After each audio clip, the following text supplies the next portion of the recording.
bear with a damn machine gun.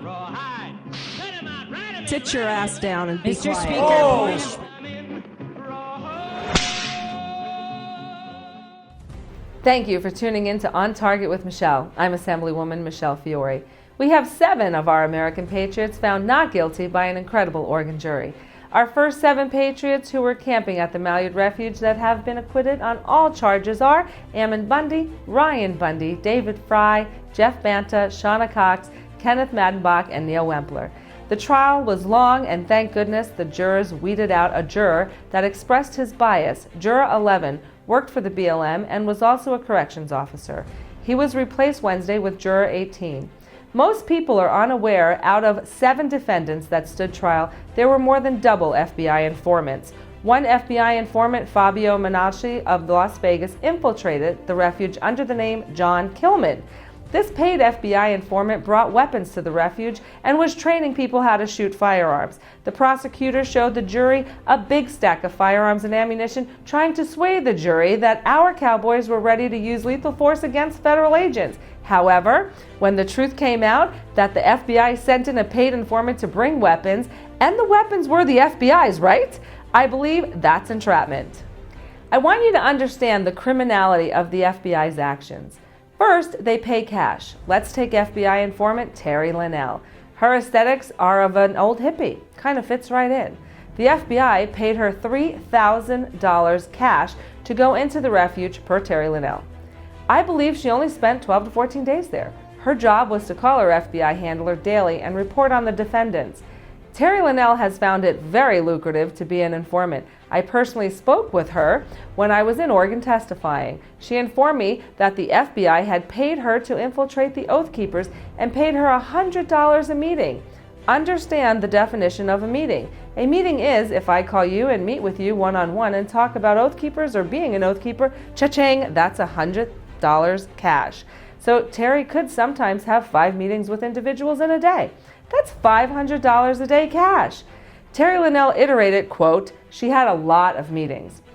Another informant, I believe his name is Tim Davis, a veteran, got into a physical altercation, stole walkie-talkie, and gave it to the FBI to hear what was happening on the inside.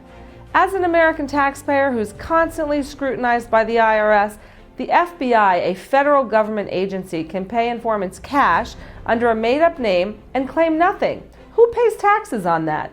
If it's good for the federal government, it should be good for the American people too, right? Maybe employers should start following the FBI's example and pay their employees cash bonuses under their dog's name. Would that be okay? That's what the FBI is doing. Let me be clear, crystal clear. The role the FBI played at the Malyard was horrific. Besides paying folks to entrap and lie about individuals, they also tried hiding their bullet casings as the Oregon State Police assassinated Lavoy Finicum. They tried implementing a cover-up. Then they sent guns, lots of guns, into the refuge. Then they had another informant, Mark McConnell, make up some exuberant lie that children were going to be kidnapped and buildings were going to be blown up.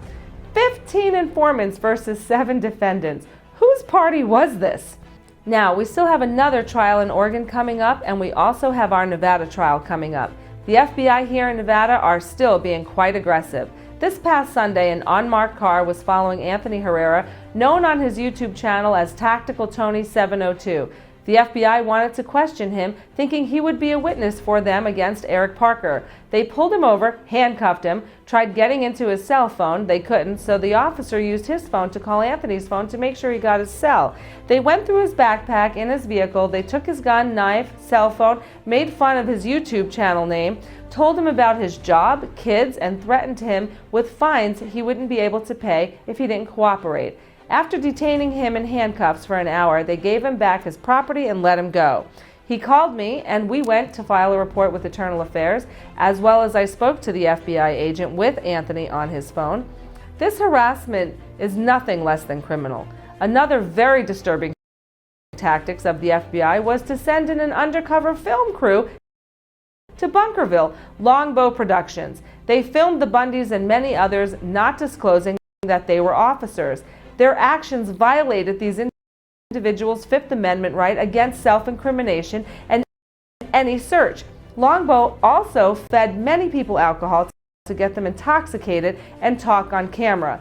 Any video footage obtained and submitted by Longbow Productions, aka the FBI, needs to be disregarded and not admissible in court. Now, let's look at a big problem brewing here in Nevada. The court is trying to pick a jury here in Nevada. However, after receiving over 700,000 mail pieces with Clive and Bundy's picture on it and endless TV commercials, the jury pool has been tainted. In order to receive a fair trial for Bunkerville, we're going to have to change the venue. Thanks for tuning in to another episode of On Target with Michelle. I'm Assemblywoman Michele Fiore.